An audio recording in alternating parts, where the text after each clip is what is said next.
ओम गण गणपते नमः। आज अपने सुनते हैं वाल्मीकि रामायण बालकांड का 45वां सर्ग। तो प्रेम भाव से कहिए गणेश जी महाराज की जय हो, सियावर रामचंद्र भगवान की जय हो, हनुमान जी बाबा की जय हो, श्री राम दरबार की जय हो।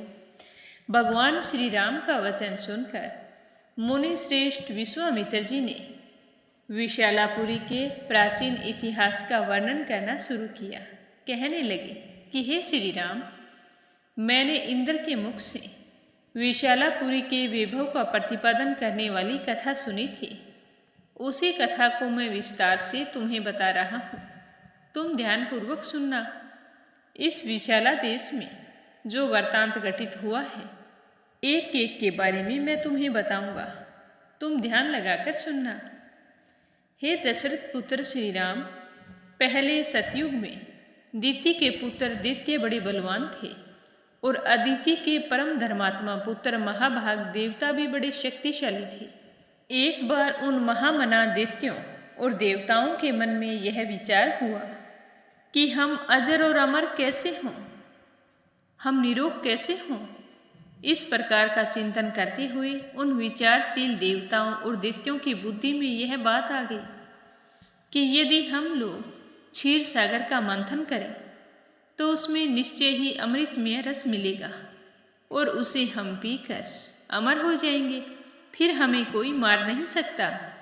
तो समुद्र मंथन का निश्चय करके उन अमित तेजस्वी देवताओं और दैत्यों ने वासुकी नाग को रस्सी और मंद्राचल को मंथानी बनाकर क्षीर सागर को मंथना शुरू किया।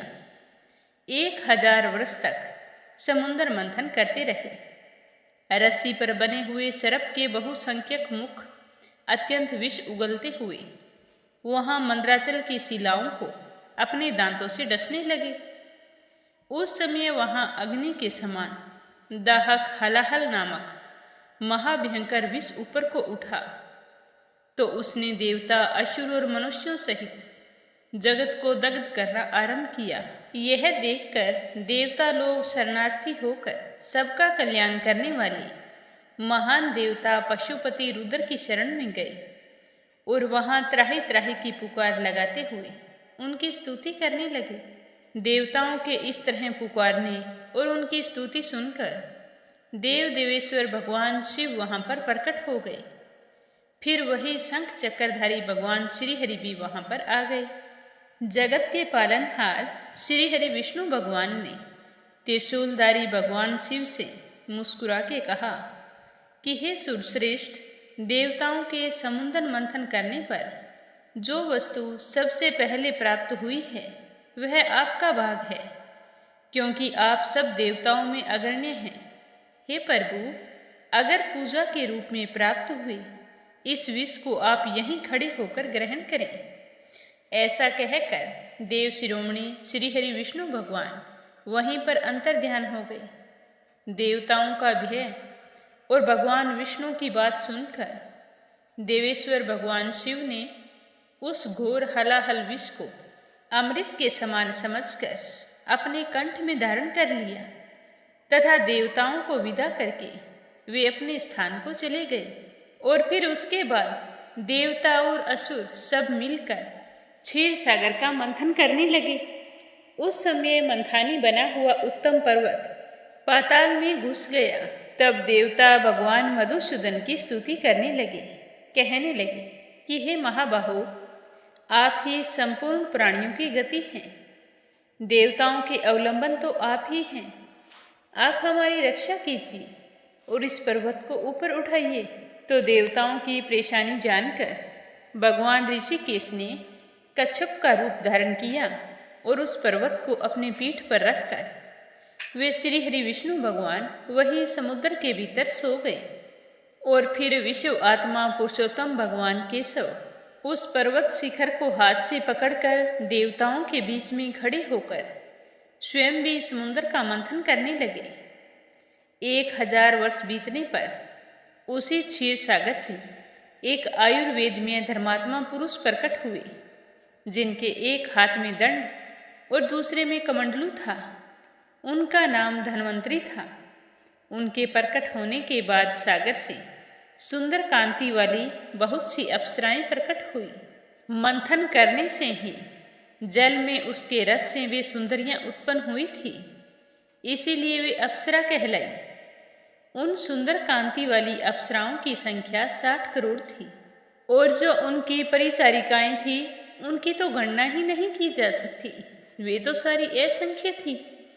उन अप्सराओं को समस्त देवता और दानव कोई भी अपनी पत्नी रूप से ग्रहण ना कर सके, इसीलिए वे साधारण ही मानी गई। उसके बाद वरुण की कन्या वारुणी, जो सुरा की अभिमानिनी देवी थी, प्रकट हुई और अपने को स्वीकार करने वाले पुरुष को खोजने लगी। हे श्री राम, दैत्यों ने उस वरुण कन्या सुरा को नहीं ग्रहण किया, परंतु अदिति के पुत्रों ने इस अनित सुंदरी को ग्रहण कर लिया। सुरा को ग्रहण नहीं करने के कारण ही दैत्य असुर कहलाए, और सुरा सेवन के कारण ही अदिति के पुत्रों की सुर संज्ञा हुई। वारुणी को ग्रहण करने से देवता लोग हर्ष से प्रफुल्लित और आनंद मगन हो गए, और फिर उसके बाद घोड़ों में उत्तम उत्सरेवा, कौस्तुभ मणि तथा परम उत्तम अमृत मिला। उस अमृत के लिए देवताओं और असुरों के बीच में महान संग्राम हुआ। अदिति के पुत्र दिति के पुत्रों से युद्ध करने लगे।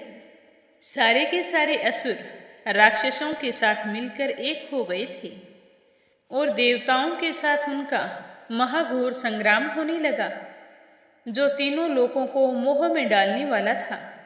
जब देवताओं और असुरों का वह सारा समूह क्षीण हो चला, तब महाबली भगवान विष्णु ने मोहिनी माया का आश्रय लेकर तुरंत ही अमृत का अपहरण कर लिया।